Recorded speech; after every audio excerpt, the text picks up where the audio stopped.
Meus queridos e amados irmãos, eu quero meditar com vocês hoje, nesta noite já, né?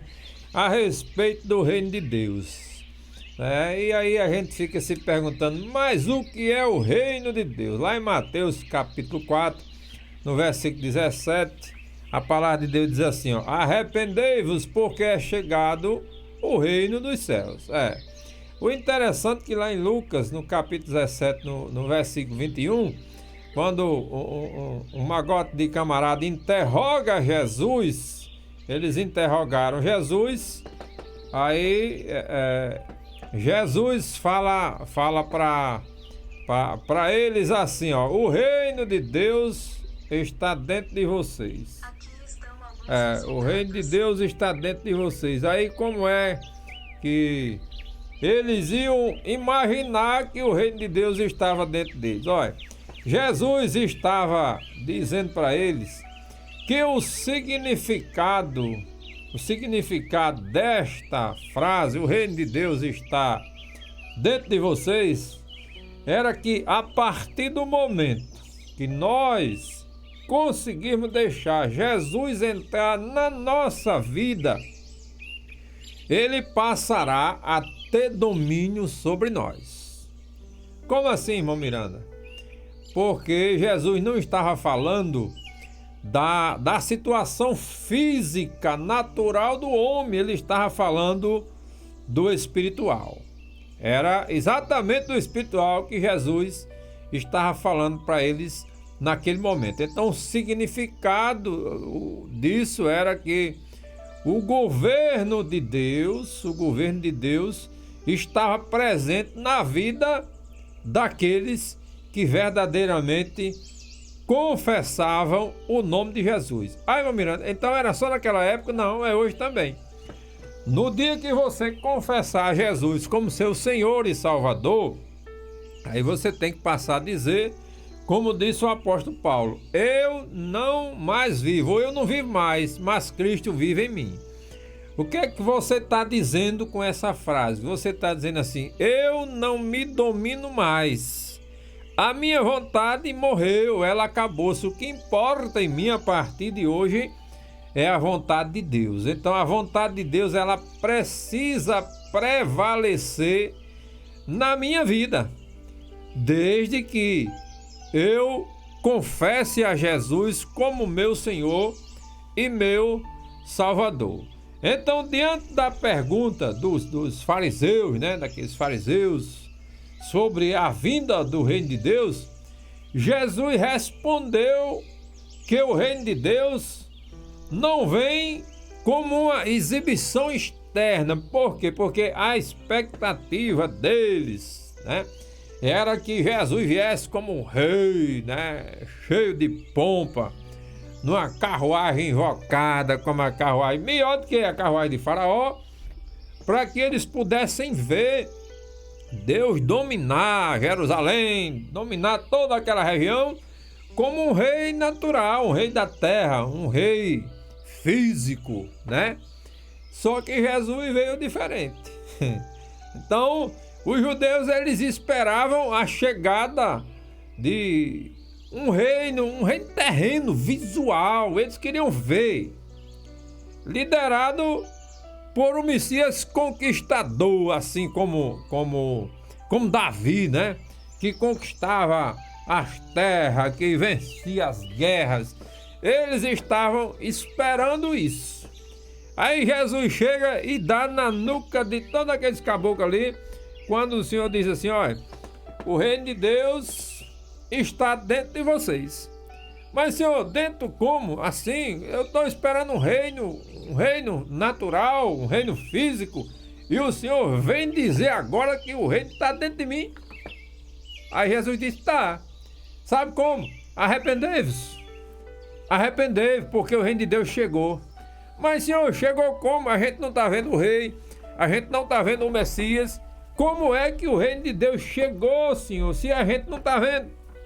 Aí Jesus disse: arrependei-vos, o reino de Deus chegou, eu estou aqui, eu sou o rei. Mas, Senhor, cadê a carruagem? cadê o palácio? O Senhor não está sentado no trono. Quem está sentado lá é Herodes. Não pode ter chegado o reino de Deus dessa forma, não. Aí Jesus disse, chegou. Agora chegou dentro de cada coração.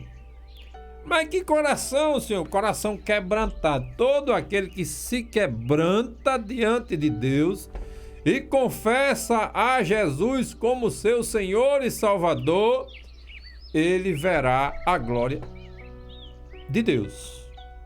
Ele verá a glória de Deus. Então, eles ficaram ali atordoados, sem saber o que dizer a Jesus. Porque, meus irmãos, como é que o camarada vai enfrentar um homem como Jesus, que não tinha sabedoria da terra, sabedoria natural, a sabedoria dele era divina, vinha dos céus. E aí eles ficaram sem saber o que dizer. Aí daí Jesus diz que o reino de Deus não vem com aparência visível, né?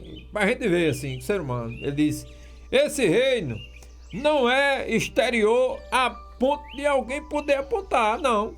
Ele está aqui, Jesus dizia assim, né? Ele está aqui, ele está ali. Aí Jesus conclui dizendo assim, porque o reino de Deus está dentro de vocês. E vocês não estão percebendo, mas aquele que está me seguindo verdadeiramente, esse tem o reino de Deus. Esse tem o reino de Deus.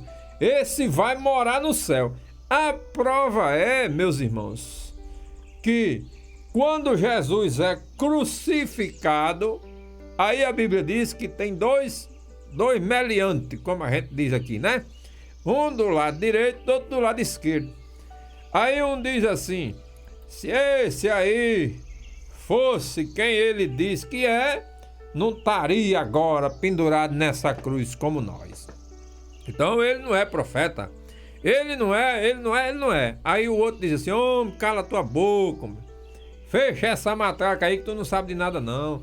Esse homem, ele diz assim, nós estamos aqui porque a gente é bandido mesmo, a gente é perdido.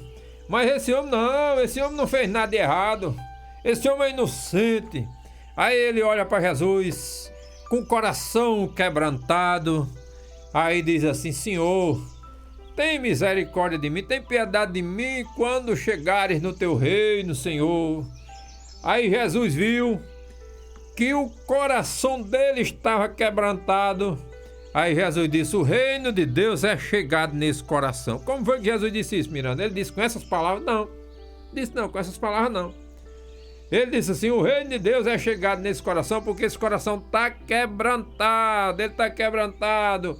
Ele está dizendo a mim, Jesus dizendo, né? Ele está dizendo a mim que ele me considera como Salvador. Eita, glória a Deus. Então o reino de Deus chegou naquele coração quebrantado daquele sujeito que estava pendurado na cruz com Jesus. Do mesmo jeito somos nós, irmãos. Se o nosso coração tiver quebrantado, por quê? Porque Jesus disse que os verdadeiros adoradores adoram ou adorarão o Senhor em espírito e em verdade. E ele está procurando os verdadeiros adoradores. E naquele momento, aquele sujeito foi um verdadeiro adorador. Então, para o verdadeiro Salvador, tem que ter um verdadeiro adorador. E quem é o verdadeiro adorador? É aquele que vive com o coração quebrantado na presença do Senhor, dizendo de manhã, de tarde, de noite, de madrugada, Senhor, Tu és meu Deus, Tu és o meu Rei, perdoa as minhas falhas, os meus pecados, as minhas iniquidades, Senhor, mas pelo amor de Deus, não me deixe fora do reino dos céus. Eu quero morar no céu. Eu preciso morar no céu. Então, nesta tarde, diga isso para Jesus. Diga. Senhor, o Senhor me conhece. O Senhor está me vendo, conhece as minhas falhas, conhece os meus pecados, as minhas iniquidades.